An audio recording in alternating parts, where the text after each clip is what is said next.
Bismillahirrahmanirrahim. Assalamualaikum warahmatullahi wabarakatuh dan salam sejahtera bagi kita semua. Korupsi merupakan suatu bentuk perilaku manusia yang menunjukkan manusia tersebut memiliki sikap ketidakjujuran. Korupsi sendiri telah tersebar di berbagai negara, di berbagai benua yang memiliki dampak buruk terhadap negara tersebut. Yang pertama adalah lambatnya pertumbuhan ekonomi, yang kedua adalah investasi menurun, yang ketiga naiknya kemiskinan, dan yang keempat adalah penurunan pendapatan, dan masih banyak lagi. Pemerintah yang melakukan korupsi tersebut menjadi role model, menjadi contoh kepada masyarakatnya, sehingga masyarakat menjadikan hal itu sebagai hal biasa, yaitu tidak jujur, seperti contohnya korupsi. Sehingga kita perlu mendidik pemuda-pemudi bangsa untuk memiliki sikap jujur, sehingga nantinya pada saat ia ingin masuk ke perguruan tinggi sebagai mahasiswa baru, maka kita akan melakukan seleksi berdasarkan indeks kejujuran siswa dan indeks integritas sekolah.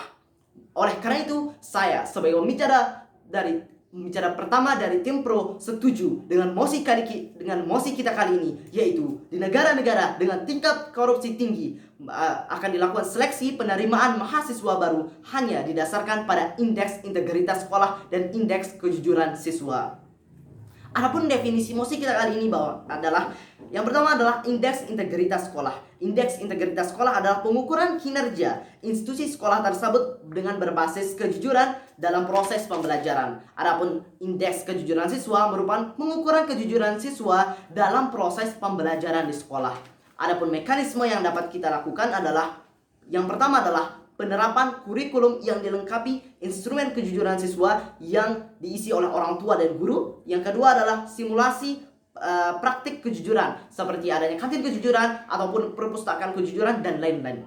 Yang ketiga adalah pengawasan dari badan khusus yang bersifat bebas dan mandiri yang akan mengukur indeks kejujuran sekolah tersebut. Sebelum saya memasuki argumen, saya akan memberikan parameter pada perdebatan kita kali ini. Yang dimaksudkan negara-negara yang memiliki tingkat korupsi tinggi merupakan negara-negara yang memiliki IPK yang tinggi, yaitu indeks persepsi korupsi.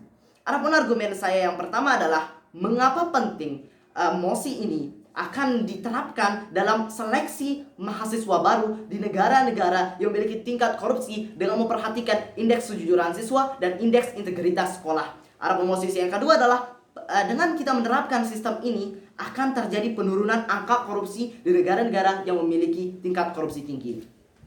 Saya akan memasuki argumen saya yang pertama adalah mengapa penerapan sistem ini penting kepada mahasiswa baru dalam penyeleksian menuju perguruan tinggi di negara-negara yang memiliki tingkat korupsi tinggi dengan memperhatikan integritas kejujuran siswa, integritas sekolah.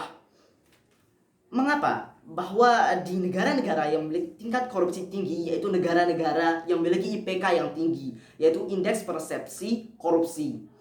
Ini menunjukkan bahwa dengan banyaknya kasus-kasus yang berhasil terekspos ke dunia, yang berhasil diketahui oleh masyarakat, yang akan membuat masyarakat itu tidak nyaman, mulai tidak percaya dengan pemerintahannya sendiri. Bahkan masyarakat pun menjadikan hal biasa, karena pemerintahannya pun melakukannya, pemerintahan sebagai role model, yaitu sebagai contoh kepada rakyatnya.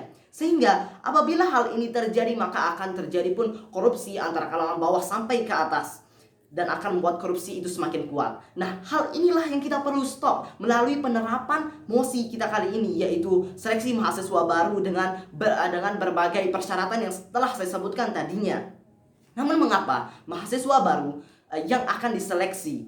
Karena mahasiswa baru merupakan pemuda-pemudi yang akan menggantikan pemerintah ke depannya, dengan apabila kita telah mendidik pemuda-pemudi tersebut sejak dini dengan penerapan pendidikan indeks kejujuran siswa mereka dari kurikulum dari mereka terpaksa, sehingga mereka akan terbiasa dengan kejujuran tersebut. Namun bagaimana sekolah menerapkannya dengan secara efektif?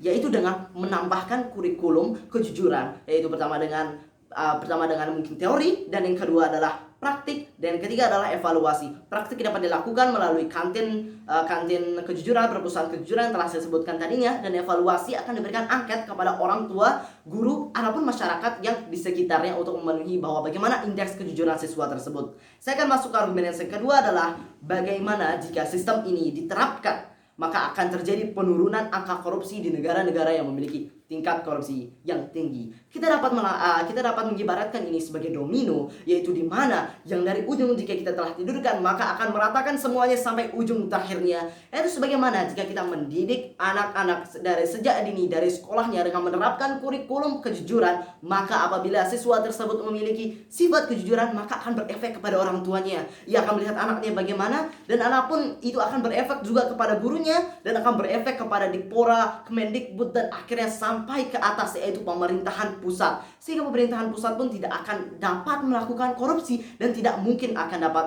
melakukan korupsi. Dan secara tidak langsung kita telah mendidik pemuda-pemudi bangsa yang akan menggantikan pemerintahan ini dengan memiliki sifat kejujuran, dan pada masa yang akan datang kita akan mendapati pemerintah-pemerintah yang memiliki sifat kejujuran dan tidak akan adanya korupsi.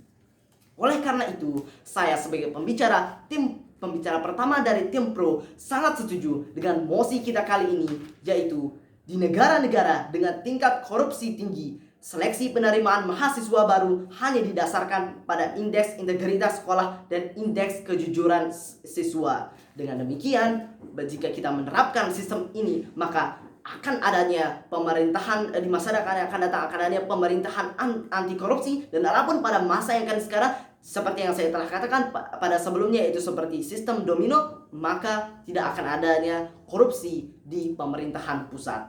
Oleh karena itu, saya sangat setuju dan saya sangat bangga menjadi tim pemerintah, tim Pro. Sekian, terima kasih. Wassalamualaikum warahmatullahi wabarakatuh.